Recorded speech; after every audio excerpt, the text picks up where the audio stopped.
PET atau positron emission tomography dalam diagnosis dan evaluasi kanker paru.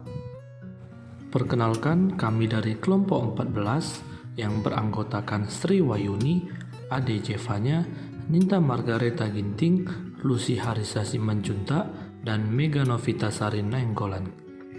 Pengertian PET scan. Positron emission tomography atau PET merupakan salah satu modalitas kedokteran nuklir yang untuk pertama kali dikenalkan oleh Brownell dan Sweet pada tahun 1953. Dengan prototipenya telah dibuat pada sekitar tahun 1952. PET sangat baik untuk mencitrakan gambaran fungsional aliran darah atau proses metabolik dibandingkan pemeriksaan radiologi lainnya seperti fotoronsen, compute tomografi atau CT, magnetic resonance imaging atau MRI, dan single photon emission computerized tomography atau SPECT. Fungsi utama PET adalah mengetahui kejadian di tingkat sel yang tidak didapatkan dengan alat pencitraan konvensional lainnya. Prinsip PET dalam diagnosis kanker. Sel-sel kanker memiliki tingkat metabolisme yang lebih tinggi dari sel-sel lain. Salah satu karakteristik adalah bahwa sel-sel kanker memerlukan tingkat yang lebih tinggi glukosa untuk energi. Ini adalah langkah-langkah proses biologis PET. Positron emisi tomografi atau PET membangun sistem pencitraan medis gambar 3D dengan mendeteksi sinar gamma radioaktif yang dikeluarkan saat glukosa atau bahan radioaktif tertentu disuntikkan ke pasien. Setelah dicerna, gula tersebut diolah diserap oleh jaringan dengan tingkat aktivitas yang lebih tinggi atau metabolisme daripada bagian tubuh.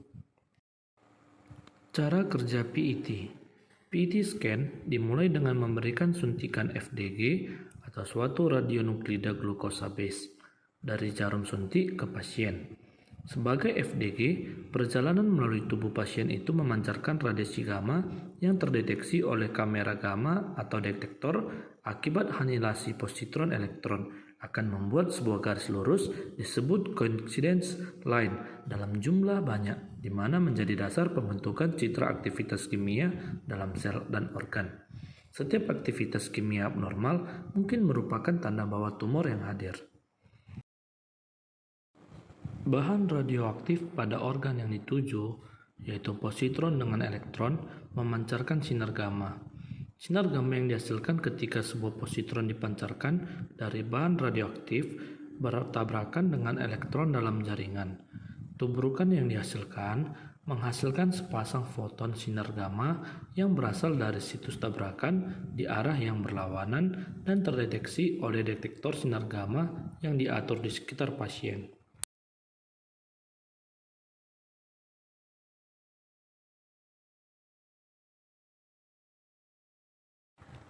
Detektor PET terdiri dari sebuah array dari ribuan kilau kristal dan ratusan tabung photomultiplier atau PMTS diatur dalam pola melingkar di sekitar pasien.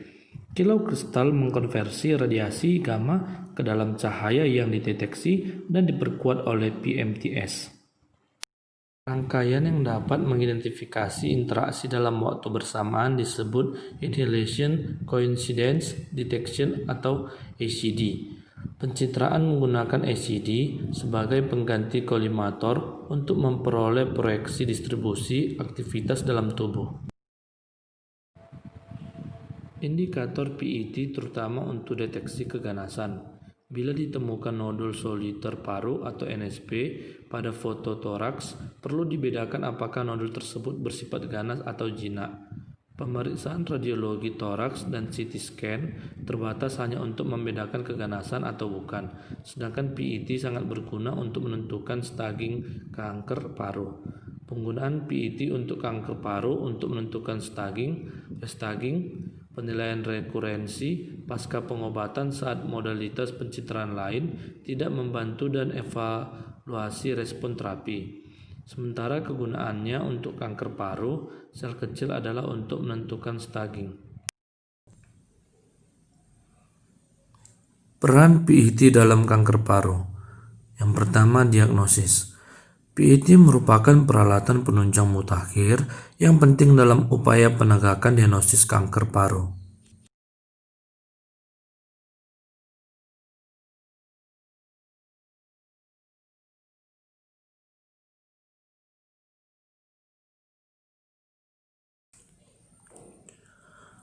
Sensitivitas PET yang tinggi berakibat ada proporsi kecil lesi paru yang menghasilkan positif palsu.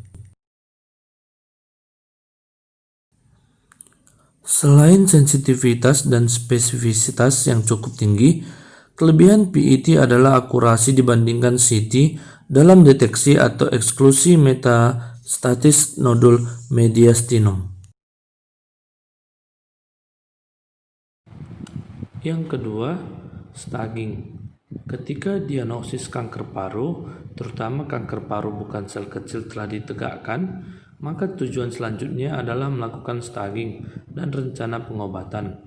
Penentuan staging menggunakan sistem TNM.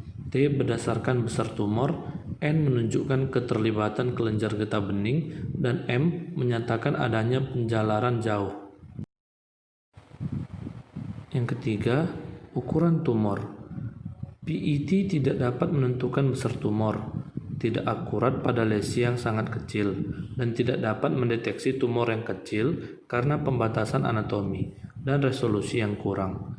Pengukuran besar tumor dapat ditampilkan oleh pencitraan PET, namun kesalahan pengukuran dapat terjadi karena ketidaktepatan gambaran pencitraan akibat membesarnya lesi dan overestimasi ukuran lesi.